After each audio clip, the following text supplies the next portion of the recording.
Hello everyone, कैसे हैं आप लोग? बढ़िया। तो आज इस वीडियो के अंदर हम पढ़ने वाले हैं electric field intensity due to a dipole at equatorial point, कि हमें डाइपोल के इक्वेटोरियल पॉइंट पे इलेक्ट्रिक फील्ड इंटेंसिटी निकालनी है डाइपोल की वजह से। ठीक है, तो देखो इक्वेटोरियल पॉइंट क्या होता है, तो डाइपोल के सेंटर से परपेंडिकुलर लाइन को हम बोलते हैं इक्वेटोरियल लाइन, और उस लाइन के ऊपर हम एक पॉइंट कंसिडर करेंगे और उस पर हम क्या करेंगे, नेट इलेक्ट्रिक फील्ड निकालेंगे डाइपोल की वजह से। ठीक है, तो देखो इसके अंदर इक्वेटोरियल लाइन की डेफिनेशन क्या होगी कि a line passing through the centre of electric dipole and perpendicular to its length is known as equatorial line of dipole. कि डाइपोल के सेंटर से एक लाइन पास हो रही है और वो उसकी लाइन लेंथ के क्या है, परपेंडिकुलर है, यानी डाइपोल के सेंटर से परपेंडिकुलर लाइन, उसको इक्वेटोरियल लाइन बोलेंगे। और उस लाइन में हम कोई पॉइंट कंसिडर करके उस पर इलेक्ट्रिक फील्ड निकालेंगे। तो देखो इसके अंदर हमने क्या किया कि एक डाइपोल कंसिडर किया, A B is a dipole having dipole length 12 and P is the point on the equatorial line, कि उस परपेंडिकुलर लाइन के ऊपर हमने एक पॉइंट लिया P और जिसकी डिस्टेंस कितनी है of dipole at distance x from the centre of dipole, कि डाइपोल के सेंटर से उस P पॉइंट की डिस्टेंस है वो कितनी है x, और उस P पॉइंट पे हमें नेट इलेक्ट्रिक फील्ड इंटेंसिटी निकालना है। तो देखो हम यहाँ पे एक डाइपोल कंसिडर कर लेते हैं। ये हमने एक डाइपोल लिया AB और इस डाइपोल की लेंथ कितनी है, वो है 12। क्लियर है? यहाँ पे चार्ज मैंने बोला ये माइनस क्यू है, तो ये चार्ज कौन सा होगा, प्लस क्यू। अगर इसको प्लस लोगे तो ये क्या हो जाएगा, माइनस, कोई सा भी आप ले सकते हो। ठीक है, इसके अंदर ये डाइपोल का हमने सेंटर कंसिडर किया O। अगर ये सेंटर है डाइपोल का तो ये लेंथ कितनी हो जाएगी L, और ये लेंथ भी कितनी हो जाएगी, वो हो जाएगी L। क्लियर है?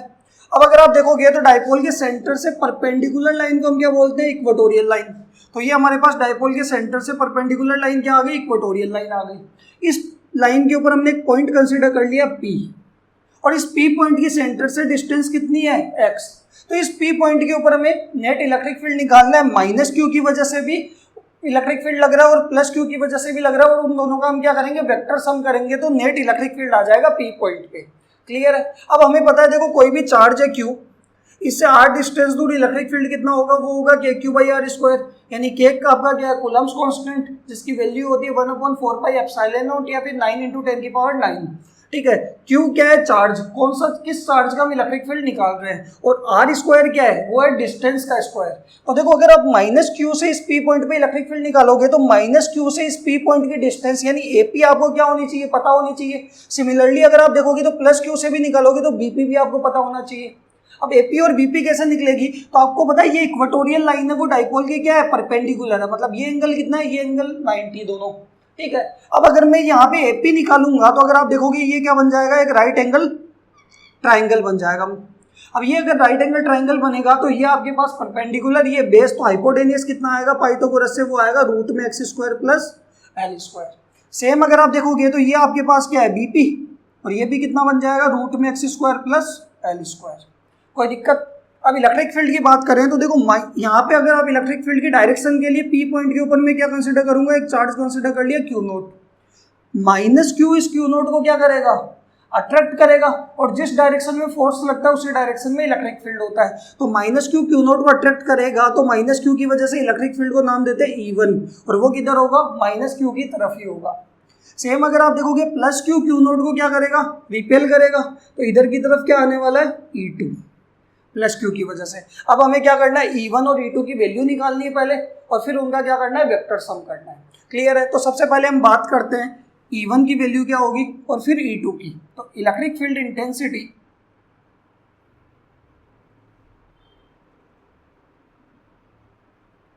Due to minus q charge at point P, कि P पॉइंट पे माइनस क्यू चार्ज की वजह से इलेक्ट्रिक फील्ड कितना होगा, और उसको हमने नाम दिया है, वो दिया E1।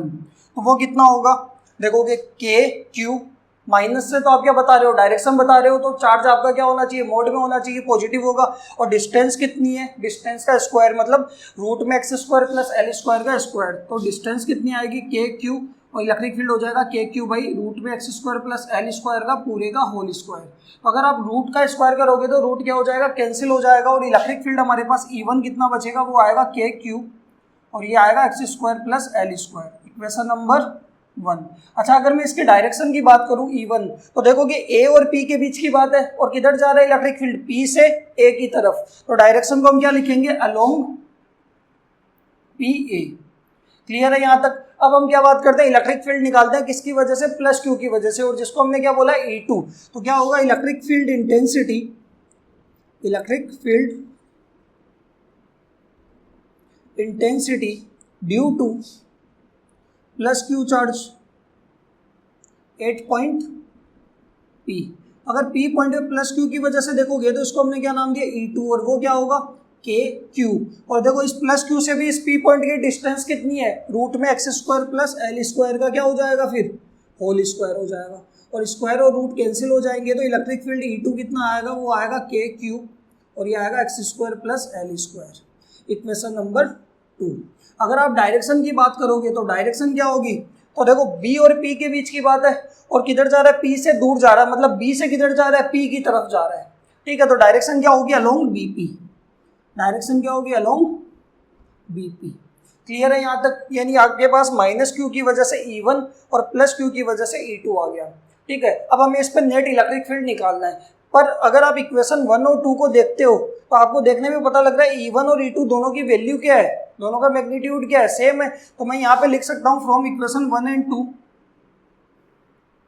From equation 1 and 2 E1 और E2 दोनों की वैल्यू क्या है, इक्वल है। Equation number 3। अब हमें P पॉइंट के ऊपर क्या निकालना है, नेट इलेक्ट्रिक फील्ड निकालना है, E1 और E2 का वेक्टर सम करना है। अब अगर देखोगे तो E1 और E2 के बीच में हमें एंगल नहीं पता, तो आप डायरेक्ट फॉर्मूला नहीं लगा सकते रिजल्टेंट का। तो हम क्या करेंगे कि देखो आपको पता है E1 और E2, तो देखो इस लाइन के डाइपोल लेंथ के पैरेलल मैंने एक लाइन बना दी यहाँ पे। ठीक है, अब अगर आप देखोगे दोनों ट्राइंगल को अगर अच्छे से देखो तो दोनों ट्राइंगल की हर एक साइड क्या इक्वल है, ये साइड सेम है, बीच वाली कॉमन है, और ये एल है तो ये भी क्या एल है, तो दोनों ट्राइंगल क्या है, कॉन्ग्रुएंट है। और कॉन्ग्रुएंट है तो हर एक साइड इक्वल है, तो हर एक एंगल भी क्या होगा, सेम होगा। तो देखो ये 90 है तो ये भी 90। अगर मैं इस एंगल को बोलूंगा कि ये एंगल थीटा है तो ये एंगल भी कितना होगा, थीटा। अगर ये एंगल अल्फा है तो ये भी कितना होगा, अल्फा। तो हमने ये दोनों एंगल कंसिडर कर लिए कि ये थीटा है और ये भी कितना है, थीटा है। अगर ये एंगल आपका थीटा है तो ये एंगल आपका कौन सा होगा, ये भी थीटा हो जाएगा, और ये थीटा है तो ये ऊपर वाला भी क्या होगा, थीटा होगा। अब अगर हम E1 और E2 को, हमें एंगल पता लग गया तो E1 और E2 के क्या करेंगे, कंपोनेंट करेंगे। तो देखो E1 के अगर थीटा के साथ में कंपोनेंट करूंगा तो थीटा के साथ वाली लाइन पे क्या आएगा, E1 cos थीटा, और इस E1 cos थीटा से परपेंडिकुलर नीचे की तरफ क्या आएगा, E1 sin थीटा, और इन दोनों का वेक्टर सम वापस करोगे तो E1 ही आ जाएगा। अगर आप E2 के कंपोनेंट करोगे तो थीटा के साथ वाली लाइन पे देखो, थीटा के साथ वाली लाइन ये है, इस पे क्या आएगा, वो आएगा E2 cos थीटा, और इस cos थीटा से परपेंडिकुलर ऊपर की तरफ क्या आएगा, E2 sin थीटा। क्लियर है। तो इस P पॉइंट के ऊपर देखो ऊपर की तरफ जा रहा है E2 sin थीटा और नीचे जा रहा है E1 sin थीटा, और इक्वेशन 3 से देखोगे तो E1 और E2 दोनों क्या है, बराबर है, थीटा भी सेम है, मतलब E1 sin थीटा और E2 sin थीटा दोनों की वैल्यू क्या है, इक्वल है। तो ये क्या कर देंगे, कैंसिल आउट कर देंगे। और नेट इलेक्ट्रिक फील्ड कौन देगा P पॉइंट पे, E1 cos थीटा और E2 cos थीटा, दोनों सेम डायरेक्शन में है तो डायरेक्टली क्या हो जाएंगे, ऐड हो जाएंगे, ये देने वाले E नेट। क्लियर है। तो सबसे पहले तो हम इसके अंदर लिखते हैं कि हमने E1 और E2 को क्या किया है, रिजोल्व किया है कि उनके कंपोनेंट्स में, we resolve E1 and E2 in their components. जैसे उनके कंपोनेंट्स के अंदर रिजोल्व किया तो E1 sin थीटा और E2 sin theta cancel out हो जाएगा। क्लियर है यहाँ तक। तो मैं यहाँ पे क्या लिखूंगा, then E1 sin theta and E2 sin theta will cancel out each other, एक दूसरे को क्या कर देंगे, कैंसिल आउट कर देंगे। क्लियर है। और बचेगा क्या यहाँ पे P पॉइंट पे, तो एक बच रहा है E1 cos थीटा और E2 cos थीटा, दोनों सेम डायरेक्शन में, तो ये हमें क्या देने वाले, नेट इलेक्ट्रिक फील्ड देने वाले। तो हम यहाँ से क्या निकालेंगे, net electric field intensity at point P, और वो क्या होने वाला है, E नेट बराबर आप क्या बोलोगे, E1 cos theta plus E2 cos theta. Clear है यहाँ तक। अब अगर आप देखोगे इक्वेशन 3 से तो E1 और E2 की वैल्यू क्या है, सेम है, थीटा तो वैसे भी सेम है, cos थीटा, और E1 E2 भी सेम है, तो मैं इसको लिख सकता हूं फ्रॉम इक्वेशन 3 E1 बराबर E2, तो आप E नेट कितना हो जाएगा, वो हो जाएगा E1 cos थीटा, और E2 को भी मैंने क्या लिख दिया, E1 कोस थीटा, या फिर दोनों को क्या लिख लो, E2 लिख लो, एक ही बात है, दोनों की वैल्यू क्या है, सेम है। तो यहाँ से ई नेट की वैल्यू कितनी आ जाएगी, वो आ जाएगी 2E1 कोस थीटा। ये हमारे पास आया इक्वेशन नंबर 4। क्लियर है यहाँ तक कि हमारे पास 2E1 की वैल्यू हमें पता है कितनी, KQ/x² प्लस L²। अगर आप E2 भी लेते तो उसकी वैल्यू भी क्या आती है, सेम। और कोस थीटा हमें क्या निकालना पड़ेगा, देखो 2 पता है, E1 पता है, कोस थीटा निकालना है। तो कोस थीटा कैसे निकालेंगे, तो अगर आप देखोगे ये एंगल थीटा, ये थीटा, ये थीटा और ये थीटा, चारों क्या सेम ही है। तो अगर मैं यहाँ पे एक ट्राइंगल कंसिडर कर लेता हूँ AOP या फिर BOP, यहाँ से ये एंगल थीटा है तो यहाँ से हम क्या निकालेंगे, कोस थीटा। तो ट्राइंगल मैंने कंसिडर कर लेता हूँ AOP। क्लियर है यहाँ तक। तो पहले हम बात करते हैं कोस थीटा कैसे आएगा।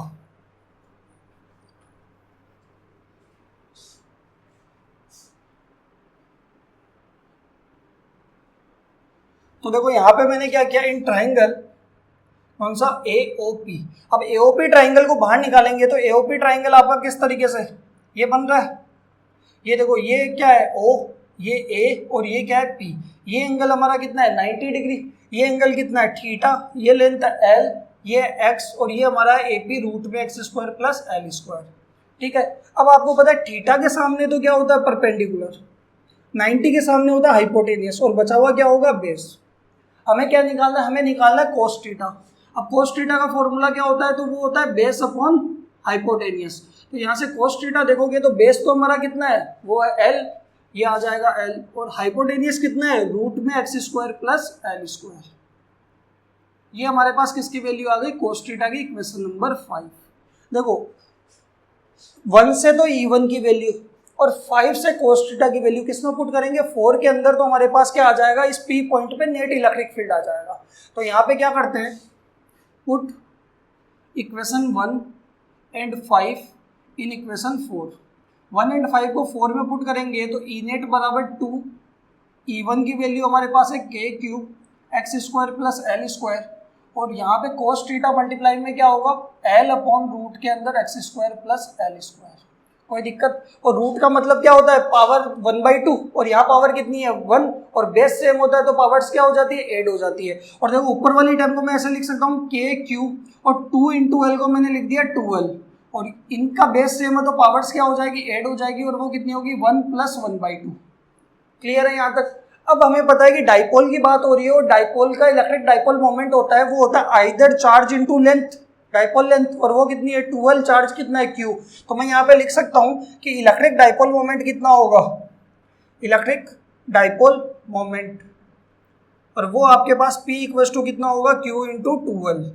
क्लियर है। तो यहाँ पे अगर आप देखोगे तो Q इंटू 2L को हम क्या लिख सकते हैं, P। तो यहाँ पे इलेक्ट्रिक फील्ड आ जाएगा, वो आ जाएगा KP, और पावर क्या होगी, ऐड होगी, तो वो कितना आएगा, x² प्लस L² की पावर 1 प्लस 1/2 का मतलब 3/2।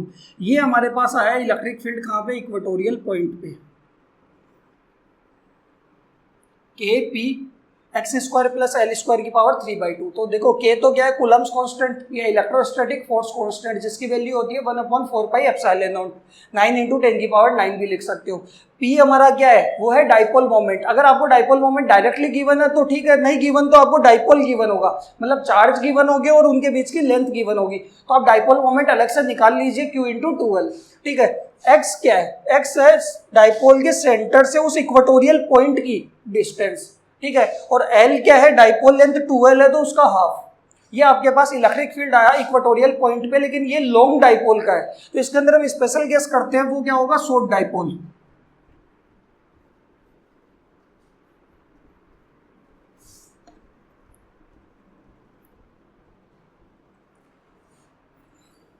तो यहां पे हम नोट लगा के बात करते हैं, 4n शॉर्ट डाइपोल। तो देखो शॉर्ट डाइपोल के अंदर हमें पता है कि डाइपोल की लेंथ, डाइपोल छोटा है तो उसकी लेंथ क्या होगी, छोटी होगी, तो उसका हाफ L क्या हो जाएगा, छोटा होगा, बट किसके कंपैरिजन में, x के कंपैरिजन में, क्योंकि x के अंदर हमें क्या करना है, L ऐड करना है, x² में L² ऐड करना है। अगर L छोटा होगा x से तो इसका स्क्वायर करेंगे तो क्या आ जाएगा, और ज़्यादा छोटा आ जाएगा। ठीक है। और छोटा होगा तो L² को क्या कर देंगे, नेग्लेक्ट कर देंगे। L² नेग्लेक्ट करेंगे तो E इक्वेटोरियल कितना आ जाएगा, वो आ जाएगा आपके पास KP एक्स स्क्वायर और एल की जगह क्या रखेंगे, एल स्क्वायर की जगह 0 की पावर 3/2। अब देखो पावर की पावर क्या होती है, मल्टीप्लाई होती है, तो यहाँ पे क्या आएगा k p upon x square into 3/2 और 2 से 2 कैंसिल हो गया, यानी इलेक्ट्रिक फील्ड आ गया, वो आ गया के पी बाई एक्स क्यूब, यानी ई इक्वेटोरियल हमारे पास कितना है, वो है k p by x cube. K Coulomb's constant, p आपका डाइपोल मोमेंट और एक्स के सेंटर से, डाइपोल के सेंटर से उस पी पॉइंट की डिस्टेंस। क्लियर है, ये शॉर्ट डाइपोल के लिए। ये आपका electric field intensity due to a dipole at equatorial point. Long dipole के लिए आएगा k p upon x square plus l square की पावर 3/2 और शॉर्ट डाइपोल के लिए आएगा k p by x cube. Clear है यहाँ तक।